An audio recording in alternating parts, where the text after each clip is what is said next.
Okay. So thanks guys for waiting. We're back. So we're just continuing the conversation about Mythos or Mythos. So what's really going on here is that first of all, I think these guys on the inside of AI research, especially CEOs, they do genuinely believe in the strength of their products. They have genuine concerns about some of the ramifications of their product, and so I think it's impossible to completely separate a founder that's deeply bought into their company to fully separate what is a lie and what is a genuine belief and what is an exaggeration when it comes to the capability of their company. Because to a real extent, if you're a founder who's responsible for your company in terms of what it's building, what the vision of the product is, and how you bring it to market and why it matters, you have to fundamentally believe in what you're doing. And so, where does that line between I'm going to exaggerate to I'm completely believe in this and this is a big deal? I don't think that's really the most important thing. So I don't really care, and I don't care to talk about whether or not Dario Modi is lying when he says that Mythos is like an existential threat to the world as it is, which is a paraphrase of what he said. So I think what's more interesting is just to look at the reality that it is what it is. And so, what actually is it? So, I think that there's a very interesting way of looking at this, which is that what Mythos is probably capable of is identifying clear vulnerabilities in systems that would be hard to uncover without a strong AI system. And all of these systems are going to be things that can be patched up just as easily by AI. So if that's what you had and you were in charge of releasing that technology, what would you do as a responsible person? Because I think that Dario Modi actually played this very responsibly. And I've been very critical of both him and Sam Altman in some ways in which they've marketed their products. But in this case, I actually think he did exactly the right thing because what he did is first he released it to the big companies that have a huge percentage of the world's software on their servers. The second thing is he made people afraid of what was about to happen. And then presumably they're going to release the software to the public. Now, just imagine if they just released the software to the public and they didn't tell anybody that this was going to change the world and that this was an existential threat. What would happen would be you would have a period of time that hackers would use it to hack things. And instead, what's going to happen is that every responsible company is going to look at the situation and say, whether or not we think that Dario Modi is being exaggerative in the risks, if I'm the head of a security, I'm not going to take the risk that he's right, even 10%. Even if he's right to a tiny degree, why would I take the risk? So the minute that that model is released, I'm taking Mythos and I'm having it run security vulnerability check on my system, and I'm patching up anything that it finds. So if he didn't create this massive buzz in the marketplace that was based around fear and all of this stuff, then it would have been released to the public and hackers would have immediately used it. And there would have been a period of time where there would have potentially been extreme vulnerabilities. I'm not a cybersecurity expert, but I know enough to know that most attacks that are successful occur because of social engineering. So it's things like sending somebody an email and saying your account's been compromised, you need to log in here, and it's actually a fake link. Or sending somebody an email that's a CEO and pretending to be the executive assistant because you hacked into her email through another process. We pretended to be the executive assistant's boyfriend, and this and that happened. And then now you can pretend to be this person and get access to the executive's files, and then now it's exposed. So there's like that's why it's not as simple as just like running an algorithm that hacks its way into a system. Most of it is through some form of social engineering. And when I did a quick check on Grok in this case, because Grok's good at this kind of stuff, it told me like 70 to 80% of successful hacking is done through social engineering. So for that reason, this system, Mythos, is not going to make a huge impact. But again, there would have been a period of time where it would have made a big impact.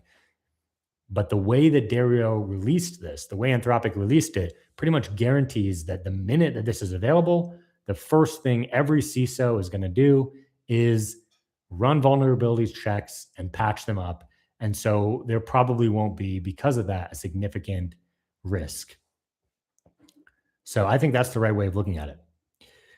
Now, let's pivot to the next story, which is NVIDIA selling chips to China. So the podcast, as I mentioned, it was a podcast with, I'm going to not get his name wrong this time, Dwarkesh Patel. I'm probably going to pronounce it wrong, but I won't at least miss the name completely. So he had a back and forth about selling chips to China, basically telling Jensen Huang, you shouldn't be selling chips to China. Isn't it kind of like a nuclear level issue? Like, you wouldn't sell them nuclear materials.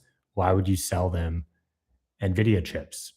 And the response of Jensen was saying that if we don't sell them NVIDIA chips, they're going to release all of their models, which are open source models, by the way, to the world that'll be optimized for Chinese technology like Huawei.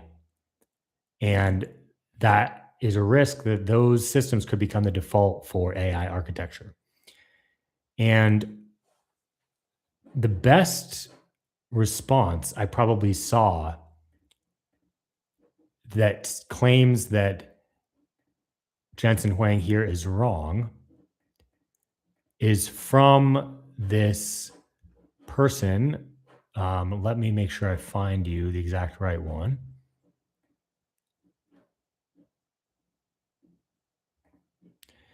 Is basically saying that it's from Peter Wildorf, and I'm going to share the screen here. I think it's here. Yeah, Peter Wildorf. Basically saying Jensen here is frustrating and wrong. The man wrote off billions, so of course he opposes controls. Mythos is a 10 trillion parameter model trained on NVIDIA Blackwell. Despite Jensen's best efforts, China doesn't have Blackwell chips thanks to export controls. Hawaii's best chips delivers 1/3 of the per chip performance at 2.5x the power cost, with yields 12 times worse. Jensen calling Mythos fairly mundane capacity that's abundantly available in China is just plain false. Dwarkesh is right that the compute ratio matters geopolitically. Maintaining a capability lead during the critical window, even 12 to 18 months, is the whole point of controls. The difference between China running 1,000 versus a million offensive AI agents is huge. Jensen dodges this entirely. Jensen can't simultaneously argue controls failed because China innovated anyway, such as DeepSeek, and we must sell to China or they'll leave our ecosystem. If they'll innovate regardless, selling chips doesn't buy the loyalty he claims. Jensen's ecosystem stickiness point, x86 and ARM, is his strongest argument, but it cuts against him. The world is already locked into CUDA. Selling NVIDIA chips to China doesn't deepen that. It just gives China better hardware while they build Hawaii alternatives regardless. Now, I think this is the best argument, which is why I brought it up, because I disagree with it.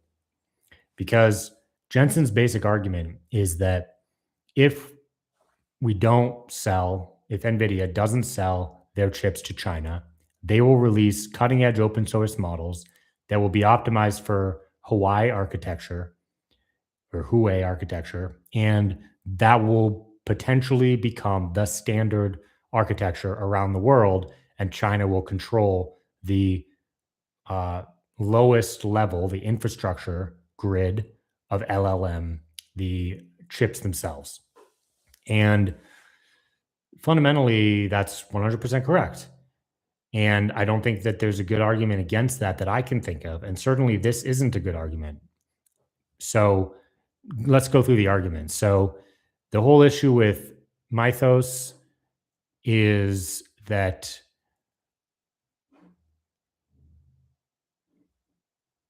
he might have a point there, but that's not really the point I want to address, to be honest. And I don't really understand exactly this point.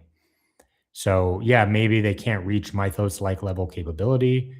And I do agree with the point that having like a 12 to 8 month runway on the most capable models is potentially an advantage. But his point about, I want to talk specifically about Jensen's point about the geopolitical risk of giving the open source models over to China to develop on Hawaii instead of NVIDIA. And that's a real risk that I don't think Peter really addresses. So his argument here is that you can't simultaneously argument the controls failed because China innovated anyway, and we must sell to China or they'll leave our ecosystem. That it's not that black and white. I think that's a logical fallacy. You can simultaneously say that even if we don't sell it to them, China will innovate anyway, and say that they'll also leave our ecosystem. He's not saying that they're buying loyalty by selling to them. He's saying that as long as we maintain the lead in being the core architecture, the core chip architecture that models are built and trained on top of, then even if China innovates, we still control that layer. And if we stop controlling that layer, then China will innovate and they'll do it on other chip architecture. And because the point, and this is something that isn't addressed here by Peter, because the point is that these are open models, open source models, it would be very quick and very easy for these to become the default models in the world. And so then you lose, from the perspective of the US, they lose the race completely because now China controls the chip architecture and the models. That could definitely happen very quickly. The open source models, which there's an argument if those are strong enough that that'll be like primary model most applications are built on. So then you would just have everything being built purely on Chinese infrastructure. And I don't see how you can really have a good argument against that. And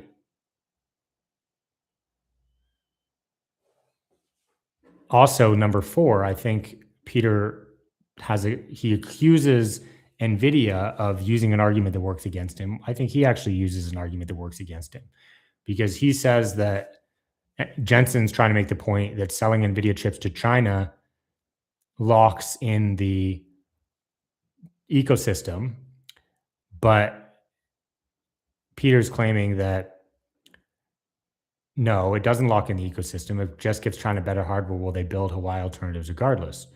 But actually, you could just turn that around and say, no, if you don't sell to them, they're going to build Hawaii alternatives anyway. So if you don't give them NVIDIA, then you have no chance of becoming the ecosystem. So I'm not really sure what the point is. If Peter's saying the world is locked into CUDA architecture, which is NVIDIA, then why would it matter if they're selling to China? I'm not really sure what his argument here is, but I think that it is a real risk to try to cut off China from certain layers of the AI technology stack, certainly the chip layers,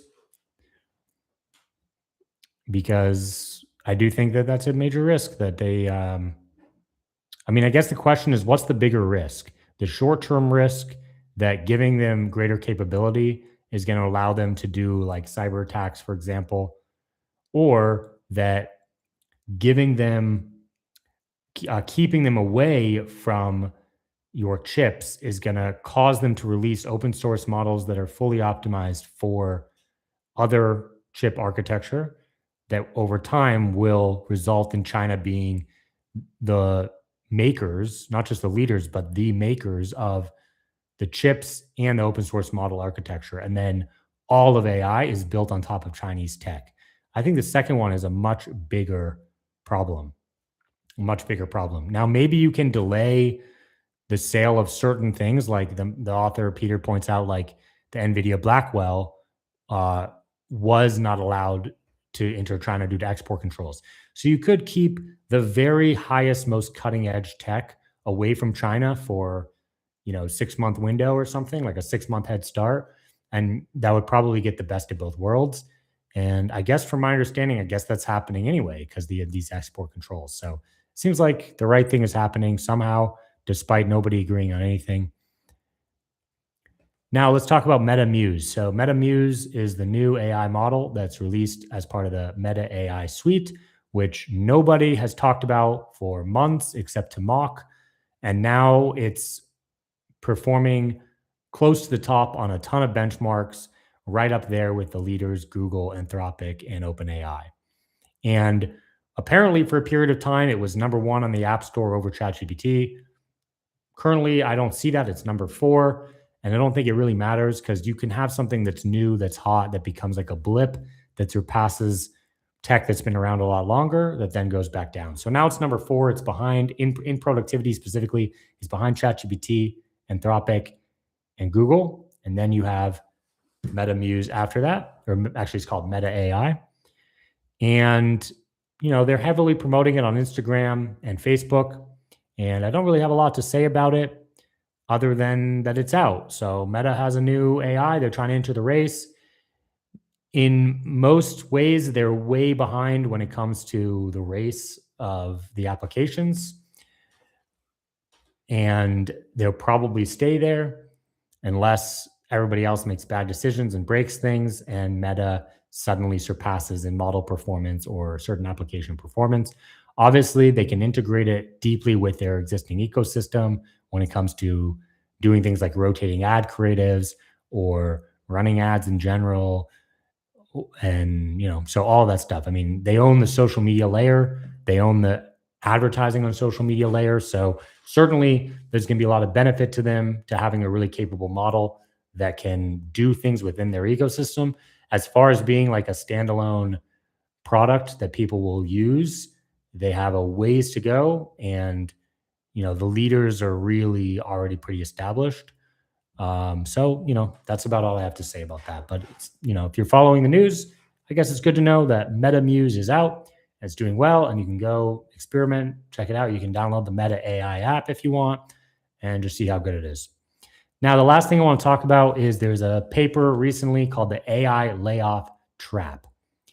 And let's talk about that. So, the AI layoff trap is basically a paper that was released a few days ago, and it's a game theory paper from University of Penn and Boston University.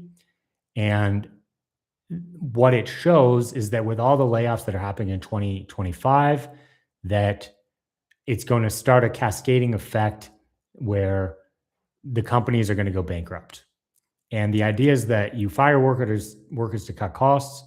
Every fired worker stops buying products. Revenue collapses across every sector, and the companies that fire everyone go bankrupt. And they did this based on math to kind of prove that this is what's going to happen. Now, there's a lot of problems with this. So basically, I have a very strong opinion on this whole the AI is going to end the world and no one's going to work again phenomenon.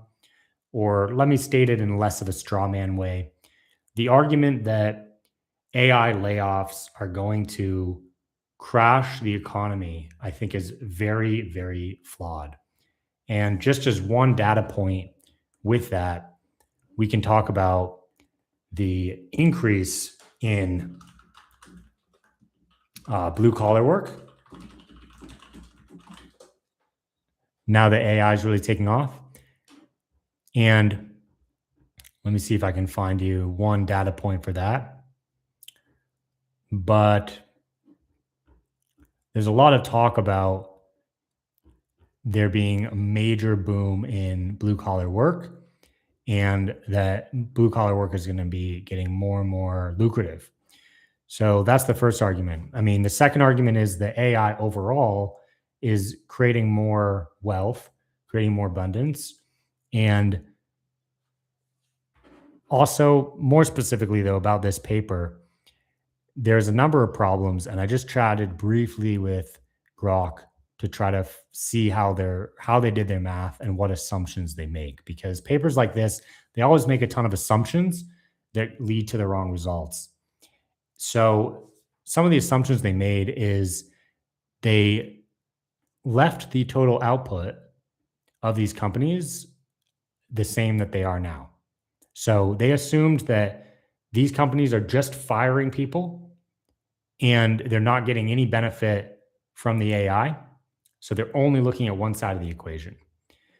They assume that those workers don't go get jobs everywhere. So they're just elsewhere. So they're just counting it as net job loss, net wealth loss. And those are the two biggest things. I mean, let's just leave that and not talk about anything else, because yeah, if you assume that everyone gets fired and those people don't earn any more money ever for the rest of time, then yeah, of course it's going to crash the economy. So I would like to see an actual study that is reliable, that is not so clearly biased. But stuff like this, what it does is everybody who hates AI or who strongly thinks we need universal basic income likes to jump on this sort of thing and use it for their arguments. And I don't think that mathematicians are the right people to properly understand the effect that's going to happen based on AI layoffs. Now, I don't fault these mathematicians, because certainly it's an interesting mathematical study. But the way that people interpret these things and build political claims out of is just ridiculous. So the fact is there's a lot of gains that happen from AI, and most it can't be simultaneously true that AI is causing companies to lay off huge parts of their workforce and that companies are having trouble adopting AI because it doesn't work as it's promised. And right now, we're supposed to believe that both those things are true. The reality is that most of these companies that are laying a lot of people off are using AI as an excuse. They're overstaffed. There is big hiring booms in the last several years. Now they need to get rid of people. They use AI because of marketing, because of boards. They try to tell you they're moving to AI, they're automating everything. There's so many things that are driving these types of claims from these companies. The reality is that we're still a long way away from really being able to move to like AI first work. And AI is also enabling individuals to start more businesses. In fact, the biggest advantage to AI, and I think this will be true for the next 3 to 5 years, is going towards those people that start businesses on their own, that are small businesses that do big things that make a lot of wealth. And so my prediction is that the more and more people are laid off, the more and more jobs are no longer available to white collar workers, the more you're going to see people going towards blue collar work, which is going to start to pay better and better because of the increased need for electricians, because of the increased need for people working at these data centers, because the bottleneck will become blue collar work. As things become robotized and automated, the things that humans need to do, that need humans to do them, that are blue collar in nature, will become extraordinarily valuable. And people are going to start to pay really, really well for those positions. So that's the first thing. And the second thing is a lot of people will start smaller companies. And the third thing is a lot of people will become really, really good at AI and be valuable to these companies. So it's just not going to happen the way these doomsayers predict. So I'll leave it at that. And we'll see you the next time we do this.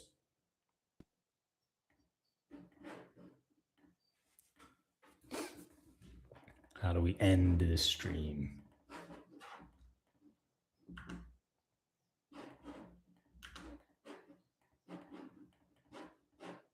Unbelievable.